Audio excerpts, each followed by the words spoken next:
So to you and to everyone in our community, welcome to the Quantum Success Show, where you can tune in anytime to receive the most cutting-edge information and all the inspiration you need to create the life you desire.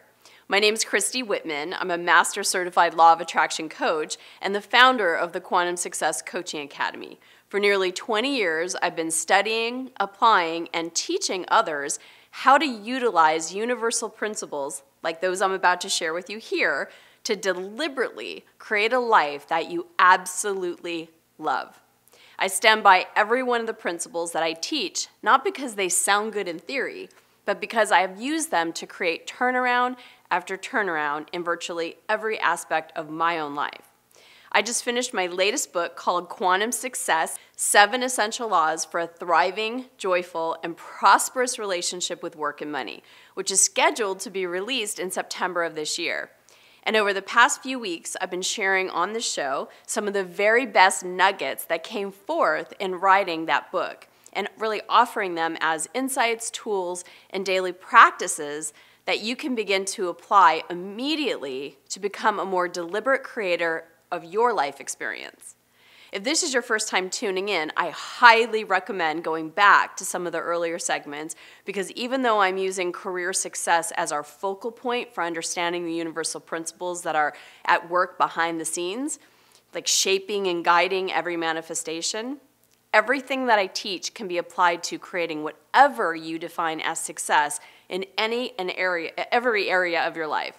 So today I want to talk about one of the first important realizations that everyone that accomplishes great things in any arena of life inevitably comes to, and this is the acknowledgement or the conscious realization that they hold a vision in their heart, a desire to experience something beyond, something more, something different than what they've already previously experienced in their lives.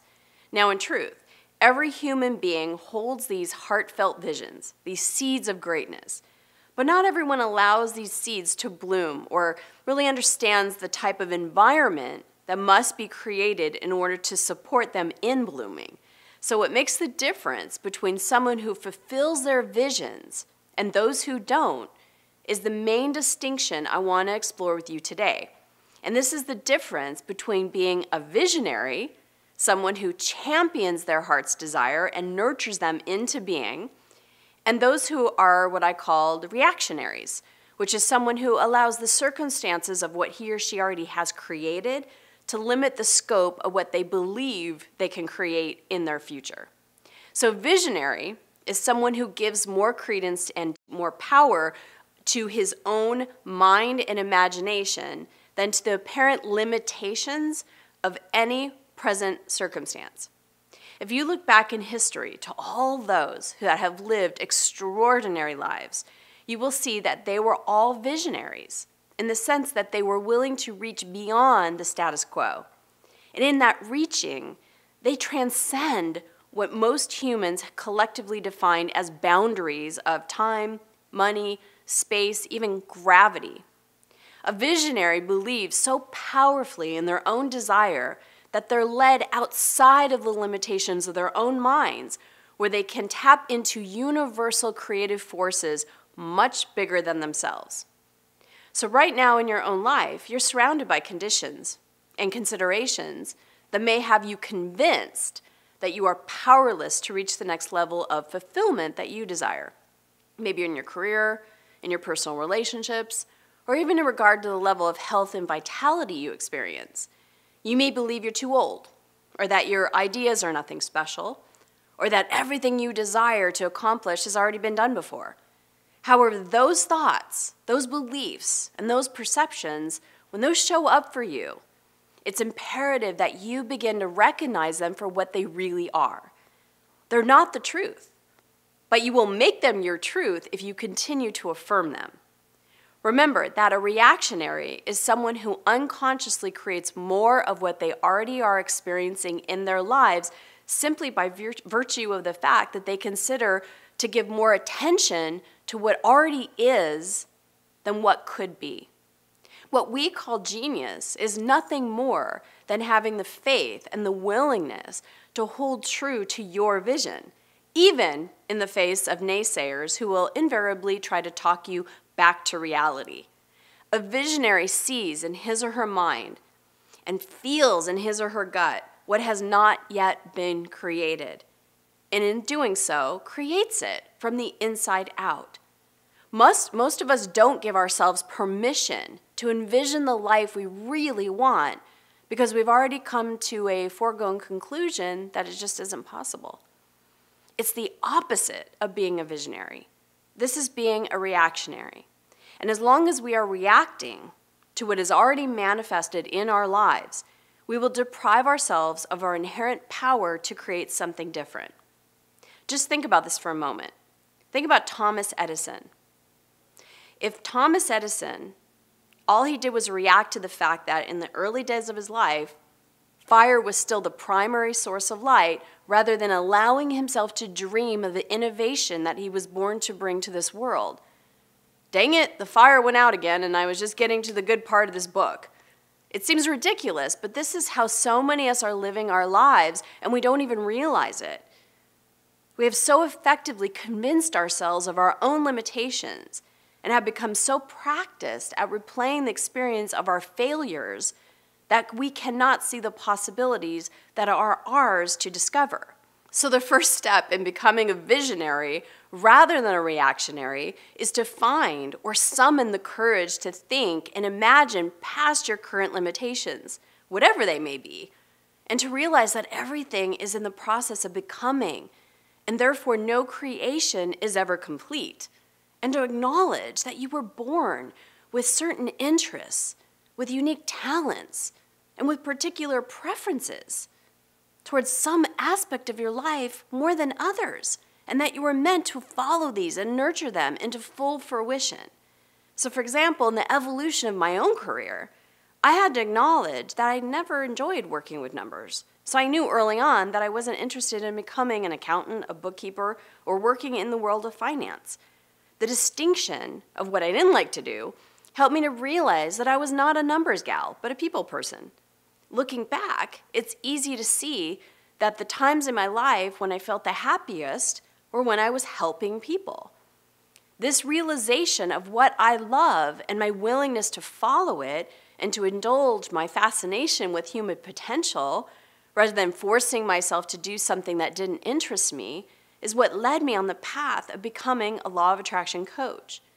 A career that both allows me to stay at the cutting edge of human potential movement and to work very closely with people. The amazing career that I have today all began with a simple willingness to follow my natural interests. One choice led to the next, and it continues to expand and evolve even today.